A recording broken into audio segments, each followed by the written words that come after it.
திலக் வர்மா இந்த அடி அடிக்கிறாங்க. திலக் வர்மாவாச்சும் ஒரு 3 மேட்ச் அடிச்சு கொடுத்து ஜெயிச்சு வச்சாரு. இப்ப சில மேட்சஸ் திலக் வர்மா பெர்ஃபார்ம் பண்ணல, அதனால வந்து திலக் வர்மா ஸ்பாட் வந்து அவங்களுக்கு கண்ணு ஊத்து. என்ன பொறுத்த வரைக்கும் மேனேஜ்மெண்ட் வந்து இதே டீம் வந்து ஃபாலோ பண்றது எனக்கு பெட்டரா தெரியும். திலக் வர்மா ஐ திங்க் இந்த டீமுக்கு கண்டிப்பா தேவை. திலக் வர்மா மாதிரி ஒரு பிளேயர் அடிப்பாரு கண்டிப்பா. அவர் வந்து ப்ரூவ் பண்ணிட்டு வந்திருக்காரு. நீங்க என்ன முன்னாடி மேட்சே பார்க்காத மாதிரி பேசுறீங்கன்ற மாதிரி தான் எனக்கு தாட் இருக்கு. லைக் அவருக்கு ஒரு சான்ஸ் வரும், அவரு கரெக்டா யூஸ் பண்ணுவாங்கன்னு தான் நான் நினைக்கிறேன் திலக் வர்மா. சோ திலக் வர்மா நான் எங்கேயுமே வந்து விட்டே கொடுக்க மாட்டேன். ஒரு சூப்பரான பிளேயர். ஹாய் லோகேஷ், வாட்சிங் tournament with Harish and Bharat. So yes first match பத்தி பேசுறதுக்கு முன்னாடி மேட்ச் ஒருத்தர் போயிட்டு வந்திருக்காரு. எங்க ஹரிஷை கூட்டு போனியா அப்படின்னு சொல்லிட்டு சப்ஸ்கிரைபர்ஸ் வந்து கேட்கலாம். ஆனா வந்து ஹரிஷை விட்டுட்டு அவரு ஒரு ஃப்ரெண்டு கூட போயிட்டு வந்திருக்காரு. நம்ம அந்த போனு டிவின்னு சொல்லிட்டு பாத்து மேட்ச் ஏதோ பாத்துட்டு வந்திருக்கோம். ப்ரோ கில் ட்ரிப் பண்றியா ப்ரோ? என்ன ரொம்ப சாரி சார். நீ என்ன வேணா பண்ணு ப்ரோ, அப்படிதான் ப்ரோ போவேன். போ ப்ரோ. ஏதோ அவருக்கு கிடைச்சிருக்கு டிக்கெட், ஜாலியா போயிட்டு வந்தாரு. ஓகே ஃபைன், நம்ம வந்து மேட்ச் இல்ல ப்ரோ, தெளிவா கன்வே பண்ணிக்கிறேன். டிக்கெட்டே வந்து அவங்க எனக்கு கொடுத்ததுடா. அதனால உருட்டு அதான் படத்துக்கு வந்து கொடுப்பாங்க, நம்மளுக்கு யாரும் இல்ல டிக்கெட் கொடுக்க. சரி ஓகேங்க, அதுக்குள்ள போவோம்னா மேட்ச் ரிவ்யூ பண்ணிடுவோம். பரத், ஜிம்பாப்வே வந்து டாஸ் ஜெயிக்கிறாங்க. டாஸ் ஜெயிச்சு ஃபீல்டிங் எடுக்கிறாங்க. நீ என்ன நினைக்கிற? ஃபீல்டிங் எடுத்த உடனே நினைச்சேன் 200 பிளஸ் அடிக்க போறாங்க அப்படின்ட்டு. ஆக்சுவலி நான் ஒரு வீடியோ ஒன்று போடுறேன், அவங்களோட எடுத்த வீடியோவே ஐ திங்க் இந்த வீடியோ ரிலீஸ் ஆகும் நினைக்கிறேன். ஒரு ரீல்ஸ் மாதிரி எடுத்துருக்கோம், அதை செக் பண்ணி பாருங்க. மோஸ்டா வந்து சஞ்சு சாம்சன் நிறைய வந்து கிரௌட் எல்லாம் கத்துனாங்க ஏ சஞ்சு அப்படின்ட்டு. அது கத்தும் போது தெரியும் எப்படி 25 தாண்ட மாட்டாரு அப்படின்ட்டு. அது வந்து வீடியோல சொல்லி இருந்திருப்பேன். பட் 200 பிளஸ் எக்ஸ்பெக்ட் பண்ணதாங்க. First of all I think Raza made mistake. ஒரு பேட்டிங் எடுத்துருக்கலாம், பேட்டிங் ஃபர்ஸ்ட் அப்படின்ற மாதிரி தோணுச்சு. பிகாஸ் அவங்களோட ஸ்ட்ரென்த் வந்து அவங்க பவுலிங் தான், அதை வச்சு டிஃபெண்ட் பண்ணி இருந்திருக்கலாம். Maybe that's what I thought. அதுவும் இல்லாம இந்தியாவோட ஸ்ட்ரென்த்துமே அவங்களோட பேட்டிங் தான் இருக்கும். இந்தியா நீங்க ரீசெண்ட் டைம்ஸ்ல பாத்துருக்கீங்க, ஃபர்ஸ்ட் பேட்டிங் ஆட விட்டா பெரிய ஸ்கோர் அடிக்கிறாங்க அப்படின்னு தெரியல.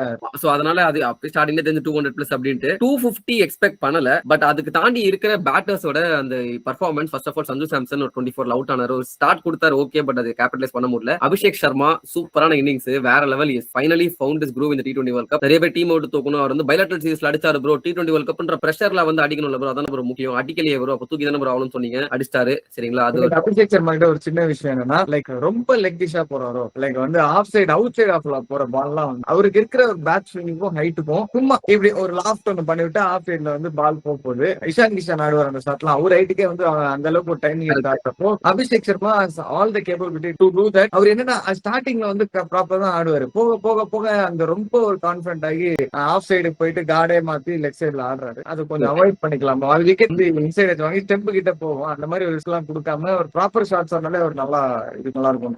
First of all Abhishek Sharma okay, ஒரு வெல் மேட் 50. இஷான் கிஷான் ஒரு quick fire 37 top of the ஆர்டர்ல ஒன்ஸ் அகைன் அடிச்சாரு. நம்பர் 3ல அவர் இறக்கி விட்டாங்க. நம்ம போன பைலேட்டரல் சீரிஸ் அகைன்ஸ்ட் நியூசிலாந்துல பார்த்த மாதிரி தான், நான் நம்பர் 3ல தான் அவர் அங்க அடிச்சாரு. ஓப்பனிங் ஆடினாலும் அடிக்கிறாரு. அவர் இந்த 3 பொசிஷன்ல எங்க வேணா ஆட வச்சாலும் அடிப்பாரு, அந்த மாதிரி ரோல்ல இருக்காரு. அதுக்கப்புறம் நம்பர் 4ல வந்து சூரியகுமார் யாதவ் ஒரு 33 ரன் அடிச்சாரு, குவிக் ஃபயர் ஆடினாரு. நான் அவர் அடிக்க மாட்டாரு இன்னைக்கு, பட் ஓகே ஒரு டீசன்டான நாக். அதுக்கப்புறம் தான் வந்து ஹைலைட், நம்ம ஹர்திக் பாண்டியாவும் திலக் வர்மனும் சேர்ந்து செய்த அந்த கலவையான ஒரு partnership. Once again Hardik Pandya expect பண்ணதான், அவர் வந்து அடிப்பாருன்னு ஓரளவுக்கு இருந்துச்சு. இந்த மேட்ச்ல ஹர்திக் பாண்டியா அடிப்பாருன்னு அடிப்பாருன்னு எக்ஸ்பெக்ட் பண்ணல. பட் அவர் வந்த பொசிஷன் வேற அந்த மாதிரி, ஒரு 13 ஓவர்ல தான் வராரு. வந்தப்போ என்ன ஒரு 30-40 அடிப்பார் அப்படின்னு நினைச்சேன். பட் அது சூப்பரா கன்வெர்ட் பண்ணி 50 எடுத்துட்டு போனாரு. அது விட்டுருங்க. அதுக்கப்புறம் வந்தாரு பாருங்க திலக் வர்மா, ஒரு நேச்சுரல் பொசிஷன் கிடையாது, எக்கச்சக்க கிரிட்டிசிசம்க்கு அப்புறம் வராரு. எஸ்பெஷலி வந்து கமெண்ட் செக்ஷன்ல டுக் டுக் திலக் வர்மா அப்படின்ற ஒரு பேரு, இதுக்கு நம்ம அப்புறம் வருவோம். அது வந்து ஃப்ரெஷ்ஷா நாங்க வந்து நிறைய வச்சிருக்கோம் சொல்றதுக்கு. ஆமா, அதெல்லாம் தூக்கி உடைக்கிற மாதிரி ஒரு சூப்பரான ஒரு 44. ஆக்சுவலி அவர் தான் 50 ஃபர்ஸ்ட் கம்ப்ளீட் பண்ற மாதிரி இருந்துச்சு. 19th ஓவர் முடியும் போது 20th ஓவர் ஹர்திக் பாண்டியன் கடைசி 2 6 அடிச்சு அதை வந்து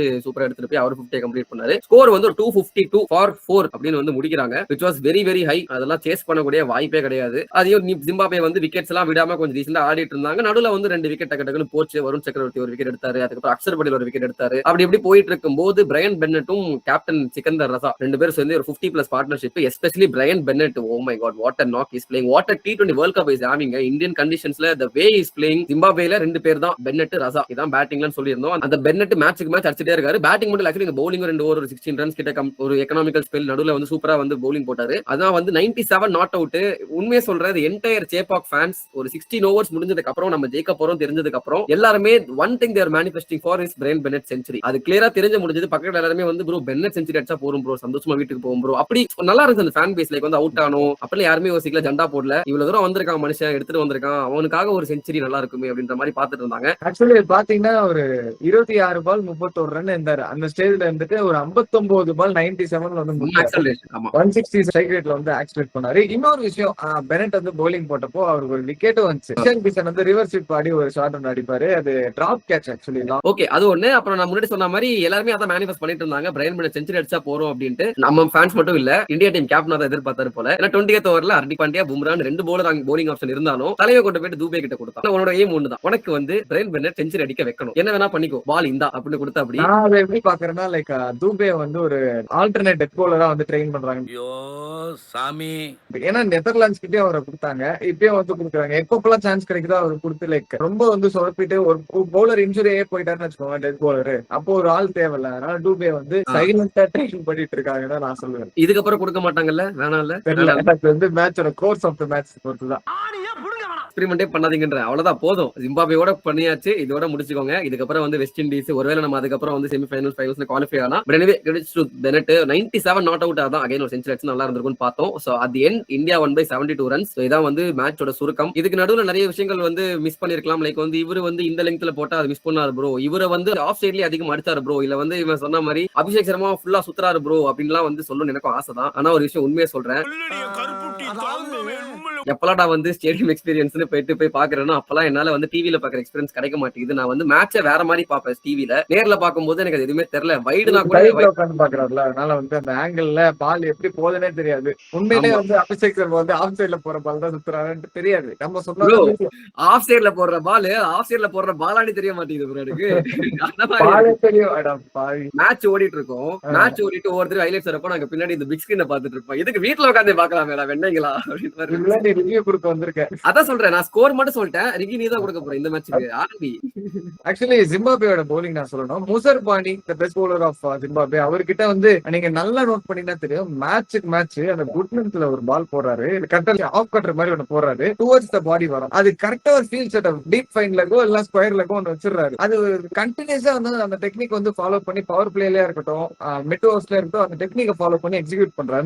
நிறைய பிளேயர்ஸ் அவுட் ஆகி பாத்திருக்கேன். ஆக்சுவலி இன்னைக்கு சாம்சன் அவுட் ஆனதுமே அப்படிதான். Samson was very desperate to hit. அவர் வந்து 3 ஸ்டெப்மே காட்டிட்டு ஆடிட்டு இருக்காரு, அவர் காடி எங்க வைக்கிறாருலாம் தெரியல, அந்த மாதிரி ஒரு சான்ஸுக்கு வந்துட்டாரு. அவர் 4 பால் பட்டாலே போதும் தலையும் வந்து ஒரு ஃபார்முக்கு வந்துருவாங்க, அந்த மாதிரி வந்தாப்ல கரெக்டா சாம்சன் வந்து இப்படி போறாரு, தள்ளி போறாரு ஸ்டெப்புக்கு, அப்படியே வந்து டுவர்ட்ஸ் த பாடி வர மாதிரி ஒரு பால் போட்டு நல்ல ஒரு விக்கெட் ஃப்ரம் முசர் பானி. அதுக்கப்புறம் வந்து தேர்ட் ஒரு யாருப்பா, மசாக்கோவா மப்போசா, யார் சாமி எங்க இருந்த அப்படின்ற மாதிரி அவர் நல்லா தான் போல ட்ரை பண்றாரு. பட் அங்க நல்லா உழ மாட்டேங்குது, உழுந்தாலும் அது வந்து நல்லா ஸ்டேடியம் வெளில போய் உழுதுன்ற மாதிரி.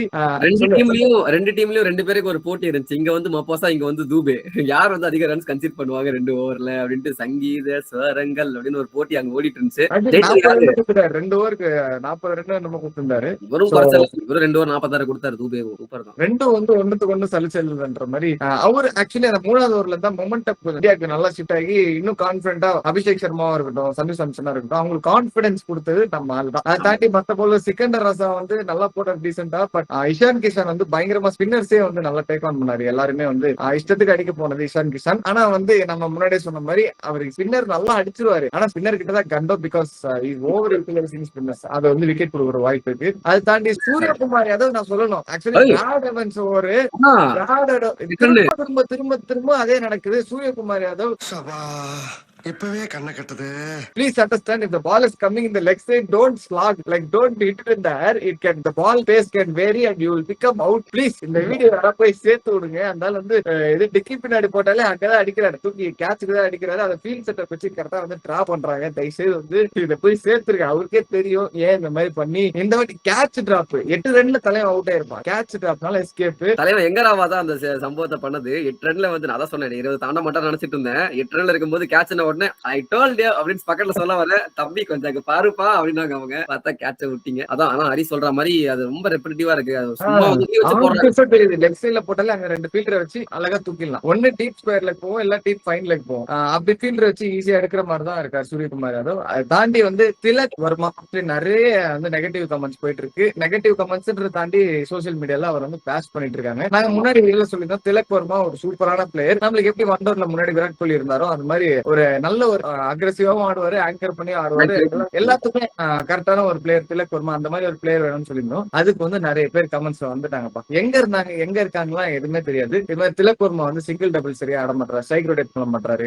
திலக் வர்மா அக்ரெசிவ் எல்லாம் சொல்லாது, விராட் கோலி எல்லாம் கம்பேர் பண்ணாது. விராட் கோலி வந்து ஒரு அளவு ஸ்கோர் போனதுக்கு அப்புறம் பயங்கர அக்ரெசிவா ஆடுவாரு அப்படின்னு வந்து சொன்னாங்க. நான் அவங்க வந்து மேட்சஸ் லெவல் பாக்கலையா என்னன்னு தெரியல. அதை தாண்டி வந்து சும்மாவே நாங்க வந்து கம்பேரிசன் யாருக்குமே கொடுக்க மாட்டோம். உங்களுக்கே தெரியும், நீங்க சேனல் ரெகுலரா பாக்குறீங்கன்னா பாத்தீங்கன்னா தெரியும். நாங்க சொல்லுவோம் இந்த மாதிரி பிளேயர் வந்து முன்னாடி இருந்தாங்க, அந்த ரோல் வந்து ஃபிட் பண்ற மாதிரி ஒரு ஆள் இருக்காங்க அப்படின்ற மாதிரி தான் சொல்லுவேன் தவிர்த்து அவங்களுக்குள்ள சேவ்லாம் நாங்க சொல்ல மாட்டோம். ஏன்னா இப்பதான் இப்ப விளையாட ஆரம்பிச்சிருக்காரு. அந்த இன்டென்ஷன்ல சொன்னதை நீங்க வந்து இஷ்டத்துக்கு போட்டு அடிக்க ஆரம்பிச்சீங்க. திலக் வர்மா மேல ஃபர்ஸ்ட் இந்த ஹேட் எப்ப திரும்ப ஆரம்பிச்சு, போன வருஷம் வந்து இங்கிலாந்துக்கு அகைன்ஸ்டா வந்து ஒரு மேட்ச் ஆடி பயங்கரமான மேட்ச் சென்னையில் இதே வென்யூல நம்மளும் போயிருந்தோம் நடக்கும். அவர் வந்து ஜெயிச்சு கொடுத்துருவாரு. அந்த மேட்ச் ஜெயிச்சு கொடுத்ததுக்கு அப்புறம் வந்து அவர் சேஸ் மாஸ்டர் அப்படின்னு சொல்லிட்டு ஒரு பட்டம் வரும். பிகாஸ் அவர் வந்து நல்ல ஒரு சேசிங்ல நல்லா விளையாட, அந்த பிரஷருக்கு நல்லா விளையாடக்கூடிய ஒரு பேட்ஸ்மேன்.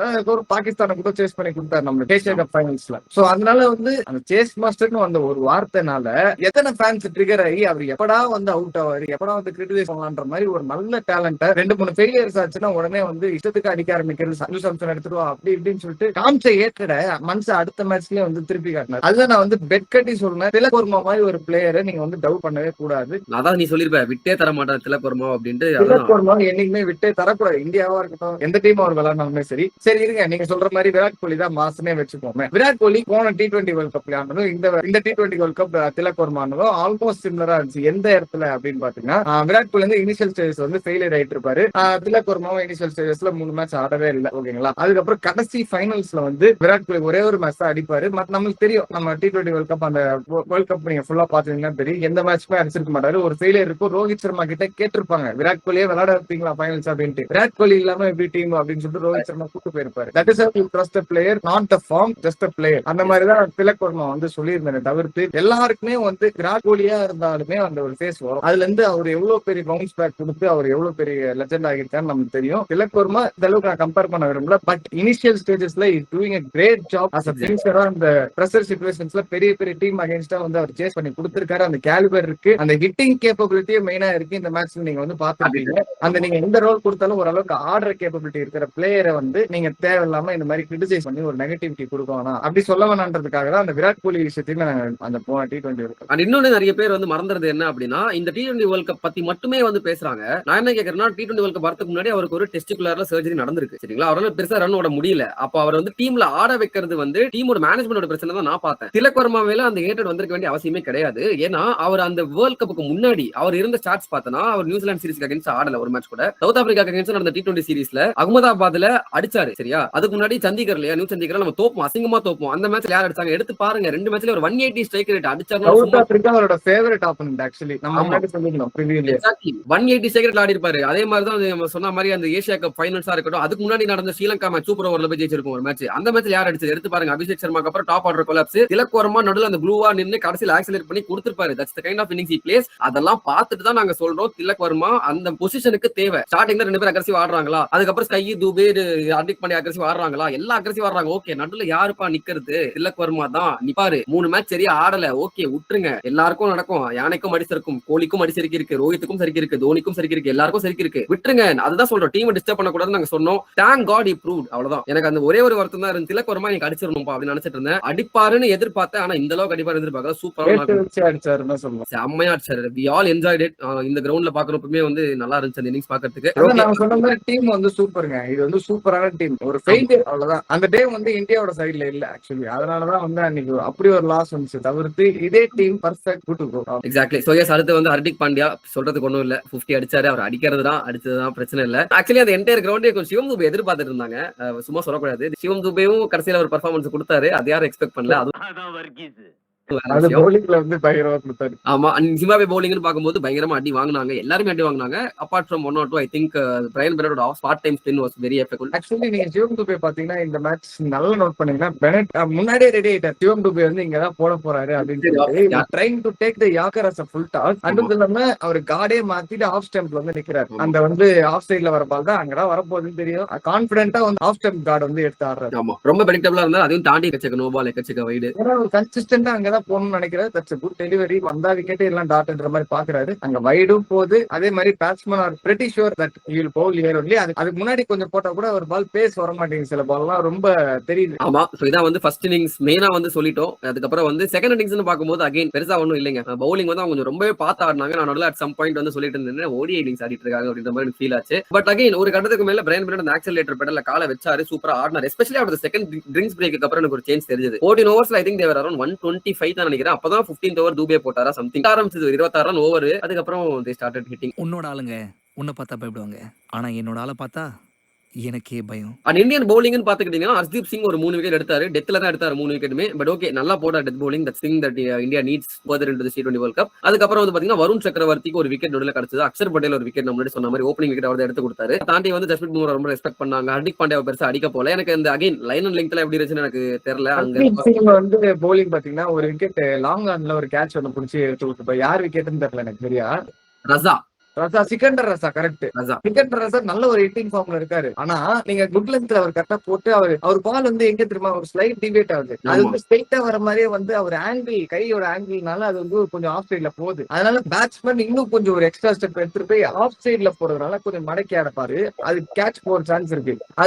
அது நல்ல ஒரு எக்ஸிகியூஷன். ஆக்சுவலி அவர் வந்து நீங்க நார்மலா ஒரு குட் லென்த்ல போறாரு அந்த டெலிவரி அப்படின்னு நினைக்காம நீங்க அந்த பெர்ஸ்பெக்டிவ்ல யோசிச்சீங்கன்னா Harshdeep Singh has really worked on that. அது ஏன்னா நீங்க ஆஃப் சைட்லயே அடிக்க முடியாது. அந்த பால் வந்து நேரா வர மாதிரி தான் இருக்கும். அவர் ஆங்கிளுக்கு வந்து அப்படியே கொஞ்சம் வெளில போகுது. அது வந்து அசிஸ்ட் பண்ணுது அவர் விக்கெட் எடுக்கிறது. ஓகே, அதான் அகைன் அந்த ஸ்லோவர் பால் எனக்கு தெரியல. ஏன்னா அங்க இருந்து பார்க்கும்போது தெரியல. ஒரு ஸ்லோவர் பாலா இருந்ததுன்னா அது ஜெனரலா அது அப்படிதான் போகும். பிகாஸ் லெஃப்ட் ஆர்மர் ஸ்பின் மாதிரி தான். அது கொஞ்சம் கட் ஆகும். Okay fine. பட் இது என்ன தெரியல. நார்மலா சொல்ல பார்த்த வரைக்கும் மேபி அதான் again I'm not sure about that. But again Harshdeep Singh நல்லா போட்டார். அதுக்கப்புறம் அந்த ரயன் போல்க்கு ஒரு LBW இருக்கட்டும். அதுக்கப்புறம் போல்ட் எடுப்பாரு. மப்போசாவா முக்கிசேவா யாரும் தெரியல. ரெண்டு பேர்ல யாரோ ஒருத்தர் போல்ட் எடுத்திருப்பாரு. நல்லா போட்டாரு. ஆனா வந்து டிவில காட்டினாங்களா இல்லையான்னு தெரியல. பட் வந்து நேர் நடந்த ஒரு விஷயம், ரிங்கு சிங் வந்து ஒரு கேட்ச் ஒன்று விட்டுருப்பாரு. அது நீங்க பாத்திருப்பீங்க, தெரிஞ்ச விஷயம் தான். ஆனா ரிங்கு சிங் அதுக்கு முன்னாடிதான் ஃபீல்டுக்குள்ள வருவாரு. அதுக்கே வந்து பயங்கர அப்ளாஸ். அது டிவில காட்டினாங்களான்னு தெரியல. கரெக்டா அவர் வந்து நிப்பாரு. கரெக்டா அவருக்கு பால் போகும். எல்லாமே பண்ணிட்டாரு மச்சி. அவர் எங்க இருந்தோ ஓடி வருவாரு. சரியா, அவர் ஓடுன ஒரு மாதிரி குட்டி குட்டியா இருக்கும் அவர் கால் வேற.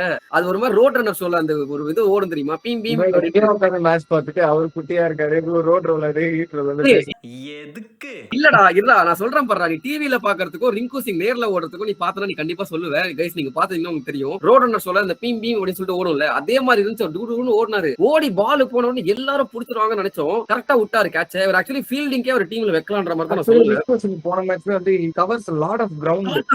ஆமா, பயங்கர எங்க இருந்தா வந்து பால வந்து ஃபீல் பண்ணுவாரு அவரு. அது நான் பாத்திருக்கேன். ஆக்சுவலி கேட்ச புடிச்சிருந்தாருன்னா செமடா. ஏன்னா அவர் அப்பதான் வந்தாரு ஃபீல்டுக்குள்ள வந்த ஃபர்ஸ்ட் பால் அது செம்மையா ரீச் பண்ணி எப்படி விட்டாருன்னு தெரியல. அது ஒரு புடிச்சிருந்தாருன்னா செம்மையா இருந்திருக்கும். ஒரு ஹீரோ மொமெண்ட் மாதிரி இருந்திருக்கும். பட் ஓகே, அதை அவர் டிராப் பண்ணிட்டாரு. அதுக்கப்புறம் இன்னொரு விஷயம் இதை பத்தி பேசியே ஆகணும். சஞ்சு சாம்சன் பேட்டிங் பத்தி பேசணும். சஞ்சு சாம்சனோட கேட்ச் 19th ஓவர்லயோ 20th ஓவர்லயோ ஒரு சூப்பரான ஒரு கேட்ச், செம்மையான கேட்ச். அதை பத்தி நம்ம பேசிடலாம். ஓகே, சூப்பரா பிடிச்சாரு இல்லன்னு சொல்ல. பட் அதுக்கப்புறம் சஞ்சு சாம்சனுடைய காது அது கேக்குதா? ஏமா 2 ரிவ்யூ உங்ககிட்ட கேட்டாங்க எட்ஜான்ட்டு. எதுவும் இல்ல இப்போ பரவாயில்ல எடு அப்படின்றீங்க. ரெண்டுமே ஹர்ஷ்தீப் சிங் தான் நினைக்கிறேன். அதுக்கப்புறம் LBW அது ஹர்ஷ்தீப் சிங் கான்ஃபிடன்டா அவுட்னு சொல்லி எடுத்தாங்க. அவுட் ஓகேவா. திரும்ப 18th ஓவர் 19th ஓவர்ல ஒரு எட்ஜ் பட்டு சஞ்சு சாம்சனுக்கு போய் கேட்ச் கேட்பாங்க. சஞ்சு சாம்சன் அதையும் வந்து கேட்கலன்ற மாதிரி தான் சொல்லிருப்பாரு நினைக்கிறேன். டிவில காட்டினாங்க பார்த்தேன். ரிவ்யூ போவாங்க நாட் அவுட். 2 ரிவ்யூமே இந்தியா வேஸ்ட் பண்ணது காட் பிஹைண்டுக்கு தான். சஞ்சு சாம்சன் இவ்வளவு கீப்பர் வந்து இவ்வளவு தெரியல, எட்ஜ் வந்து தெரியாதா அப்படின்ற மாதிரி எனக்கு கம்ப்யூட்டர் பண்ணி தெரியுமா மண்டபத்திரம். ரிசர்வ் பண்ணிட்டு கான்ஃபிடன்டா சொல்லுவாரா இல்ல இந்த LBW எடுப்பாரு பால் ட்ராக்கிங் தலைவர் வந்து கண்டிப்பா அவுட் எடு அப்படின்னு வெளியே போகுது. இது ரொம்ப எனக்கு தெரியல. அங்க ரவுண்ட்ல எல்லாருமே வந்து கலாச்சிட்டு இருந்தாங்க சஞ்சு சாம்சன். ஏன்பா காது கேட்காதாப்பா உனக்கு? CSK ஆட போறியப்பா, நல்ல வேலை தோனி தான் பிகேண்ட் ஸ்டெம்ஸ் இருப்பாரு. அது ஒரு எண்ட்ல வந்து கலாச்சிட்டு இருந்தாங்க. இன்னும் பச்சை புள்ளையா இருக்கேடா. பட் ஓகே, அது நான் கேட்கணும்னு நினைச்சேன். அவர் கீப்பிங் நிக்கிறாருன்னா இது ஒரு விஷயம் கன்சர்னிங்கா இருக்கு. அப்பவுமே அவர் 2 பைஸ் விட்டார் நடுவுல, if I'm not wrong. So அது ஐ திங்க் கொஞ்சம் கலெக்ஷனுமே அந்த சஞ்சு சாம்சனோட கீப்பிங் கொஞ்சம் கோலா இருந்தா நம்ம சொல்லிட்டு இருக்கோம். பட் ஸ்டில் அதெல்லாம் சொன்னாலும் ஒரு பிளைண்டர் புடிச்சிடறாரு ஒரு மேட்சுக்கு எப்படியாச்சுன்னா. அது வந்து திடீர்னு பயங்கரமா பிடிக்கிறாரு, திடீர்னு கைக்கு ஒரு பால விடுறாரு. சோ கொஞ்சம் லைட்டா கன்சர்னிங்கா இருந்துச்சு. But okay, what ever. அடுத்த மேட்ச் ஆடுவாரு. இந்தியா போலிங் நம்ம வந்து சொல்றதுக்கு இல்ல, பெருசா சைனீஸ் எல்லாம் நல்லா போடுவாங்க நம்மளுக்கு தெரியும். வேறதா இருக்கா பொறுத்து அவ்வளவுதான் ப்ரோ. அடுத்து இந்தியா வெஸ்ட் இண்டீஸ் டிசைடர். கண்டிப்பா வந்து ப்ரிவியூ போடுவோம். ஆக்சுவலி இந்த பாயிண்ட்ஸ் டேபிள் வந்து ரன் ரேட் அவ்வளவுலாம் பார்க்க வேண்டிய அவசியமே கிடையாது. பிகாஸ் அந்த இந்தியா வெஸ்ட் இண்டீஸ் மேட்ச் யார் ஜெயிக்கிறாங்களோ அவங்க தான் சவுத் ஆப்பிரிக்கா கூட சேர்ந்து போய் செமிஃபைனல்ஸ் விளையாட போறாங்க. வருண பகவான் பி லைக் ருக்கோ ஜரா சவார் அப்ப ரன் ரேட் தேவடி கேட்டா அப்படின்ட்டு நான் உனக்கு நன்றாக பாருங்க நடக்காம இருந்தா சரி. ஆமா, அதுவும் இந்த கொல்கட்டா வேற எப்போ மழை பெய்யும் தெரியாது. மழை எல்லாம் பெய்யாம இருந்தது அப்படின்னா இந்தியா வந்து வெஸ்ட் இண்டீஸ் ஜெயிச்சா குவாலிஃபை, இந்தியா வந்து தோத்துட்டாங்கன்னா வெஸ்ட் இண்டீஸ் குவாலிஃபை. தான் ஒரு சினரியோ. இன்னைக்கு அடிச்சு அமுத்தானுங்க பாருங்க வெஸ்ட் இண்டீஸ் சவுத் ஆப்பிரிக்கா. சரியான மேட்ச். ரொம்ப தேங்க்ஸ் பூவி. செமையான run chase. South Africa qualified. சொன்னோமே நல்லா இருந்துச்சு. என்னடா கடைசி 7வது விக்கெட் போறதுக்குமே வந்து பேட்டிங், அது யாரு 2 சைட்லயுமே வந்து நல்ல பேட்ஸ்மேன். நம்ம தான் சொல்றேன் வெஸ்ட் இண்டீஸ் ஆக்சுவலி பேட்டிங் எல்லாம் சூப்பரா தான் இருக்கு. Jason holder tremendously improved his batting. நான் அதான் சொன்னேன். ரீசன்ட் டைம்ஸ்ல பயங்கரமா ஆடுறாரு பேட்டிங். ஏன்னா நீங்க வந்து எங்க கலாய்ச்சிருந்தீங்க ஜேசன் ஹோல்டர் ப்ரோ அப்படின்ட்டு. டேய் ஜேசன் ஹோல்டர் பாடுறா என்ன பேட்டிங் தான். டேய் பவுலிங்கும் சரி பேட்டிங்கும் சரி பயங்கரமா ஆடுறாரு. ரபாடா சூப்பரா போட்டாரு அந்த மேட்ச் சொல்லணும். அங்க புடிச்சிட்டாருன்னா போதும், அது மேல ரபாடா புடிச்சிட்டு வந்துருவான்ட்டு. அது மாதிரி ரபாடா புடிச்சிட்டு வந்தாரு. இவங்க எல்லாம் மென்ஷன் பண்ணணும்னு நினைச்சா அதனால இன்னொரு ஆளை மறந்துட்டேன். சொல்லு. வீடியோ ஸ்டார்டிங்ல ப்ரிவியூ 2026 T20 வேர்ல்ட் கப்புக்குன்னு ஒரு ப்ரிவியூ போடும்போது சவுத் ஆப்பிரிக்கா டீமை பத்தி பேசும்போது இவர் தாங்க எங்களுக்கு கீயா இருப்பான்னு தோணுது. நீங்க என்ன வேணா கலாய்ச்சுக்கோங்க கமெண்ட் செக்ஷன்ல. நம்ம அதான் முன்னாடில இருந்து சொல்லிட்டு தான் இருக்கோம். திரும்ப சொல்ல வேணாங்க. லுங்கி இங்கிட்டு நாங்க வந்து அன்றே தனித்து விட்டோம். இவர் தான் வந்து key bowler, key player for South Africa. சூப்பரா பெர்ஃபார்ம் பண்ணிட்டு இருக்காரு. அந்த மேட்ச் வந்து ஒரு 178 போனதுக்கு அப்புறம் வெஸ்ட் இண்டீஸ் ஃபேர் சான்ஸ் மாதிரி நான் யோசிக்க ஆரம்பிச்சேன். மோட்டி வந்து இருக்கிற ஃபார்முக்கு இது அகமதாபாத்காரலாம் நீ நினைக்காதான் நடக்கும் அப்படின்ற மாதிரி ஒரு ரிசல்ட் வந்துருச்சு. ஆமா சவுத் ஆப்பிரிக்கா வந்து டாமினண்டா இருக்காங்க. பவுலிங்ல வந்து தேவர் நாட் இன் தி கேம் தான் சொல்லுவேன் வெஸ்ட் இண்டீஸ். ஆமா ஆக்சுவலி அகில் ஹசன் ஏன் டிராப் பண்ணாங்கன்னு தெரியல. இன்ஜுரியா இல்ல இல்லஸா இல்ல வந்து நிறைய லெஃப்ட் ஹேண்டர்ஸ் இருக்கிறதுனால சேஸ் ஆட வச்சதுனால அகில் ஹசன் ஆப்ஷன் தேவைப்படாது அண்ட் பேட்டிங்கோட லென்த் வேணும் அப்படின்றதுக்காக அகில் ஹசன் டிராப். அதான் மீடியம் பேஸ் அட்டாக் வேணும்னு சொல்லிட்டு மேத்யூ ஃபோர்ட் இறங்கிட்டான். மேத்யூ ஃபோர்ட் இருந்தாரு. பட் ஐ திங்க் மேட்ச் அப் தான், வேற எதுவுமே இல்ல. டிகாக், ரிக்கில்டன், மில்லர்னு 3 லெஃப்ட் ஹேண்டர் நம்ம எப்படி வாஷி எடுத்துட்டு போனோமோ அந்த மாதிரி அவங்க வந்து சேஸ் எதிர்பார்த்தாங்க. அகில் ஹசனை டிராப் பண்ணுமான்றதுதான் திரும்ப சொல்றாங்க. வாசி ஏட்டா எடுத்துட்டு போறீங்க, நாங்க நல்ல போவா எடுத்துட்டு போறோம் பாருங்கடா அப்படின்ட்டு. அதுவும் ஃபெயிலியர் ஆயிடுச்சு. Okay fine. பட் அகில் ஹசன் எல்லாம் எதுக்கு டிராப் பண்ணாங்கன்னு தெரியல. எந்த கண்டிஷன்ஸ்னாலும் நல்ல போலர் ஆட வைக்கலாம் சொல்ல வரேன். அதான் சொல்ல வரேன். இவங்க ஃபோர்ட் டிராப் பண்ணிருக்கலாம், இல்ல வேற பொசிஷன்ல கை வச்சிருந்திருக்கலாம். But why Akeal Hosein especially 3-4 ல இருந்து வராரு. சரி ஓகே அதெல்லாம் விடுங்க, நல்லா போச்சு. எப்படியே தோத்துட்டாங்க வெஸ்ட் இண்டீஸ், அதான் நம்மளுக்கு வேணும். நம்ம உட்காந்து அவங்க ஜெயிக்கிறதுக்கு மேனிஃபெஸ்ட் பண்ணிட்டு இருந்த மாதிரி தோத்துட்டீங்களா போங்க, எங்களுக்கு இந்தியாக்கு இன்னொரு சான்ஸ் கிடைச்சது. ஓகே வெஸ்ட் இண்டீஸ்க்கு அகைன்ஸ்டா ரிவ்யூ வந்து சேரும், கவலையே பட வேண்டாம். அதுல வந்து இன்னும் கொஞ்சம் எங்களுடைய அனாலிசிஸ் யாரு வேணும் யாரு வேணாம் எல்லாமே வந்து பார்த்துட்டு எந்த பவுலருக்கு அகைன்ஸ்டா எந்த பேட்டருக்கு என்ன மேட்ச் அப் இருக்கு எங்க வீக்னஸ் இருக்கு அப்படின்ட்டு வந்து புட்டு வைப்போம். அது தரமான ப்ரிவியூல உங்களை வந்து சந்திக்கிறோம். எங்களுக்கு ஒரு சப்போர்ட் பண்ணி சப்ஸ்கிரைபர் ஏறவே மாட்டேங்குது. ஆக்சுவலி எங்க சேனல் ஜெனுவனா பிடிச்சிருந்துச்சுன்னா மட்டும் கொஞ்சம் ஷேர் பண்ணி தொண்டாற்றினால் நல்லா இருக்கும். நாங்களும் கொஞ்சம் க்ரோ ஆகும், நம்மளும் சேர்ந்து க்ரோ ஆகலாம். So hope you guys like this video. இந்த வீடியோ பிடிச்சிருந்தா ஒரு லைக் மட்டும் போட்டுருங்க. சின்ன பசங்க நாங்க, எங்களை சப்ஸ்கிரைப் பண்ணுங்க.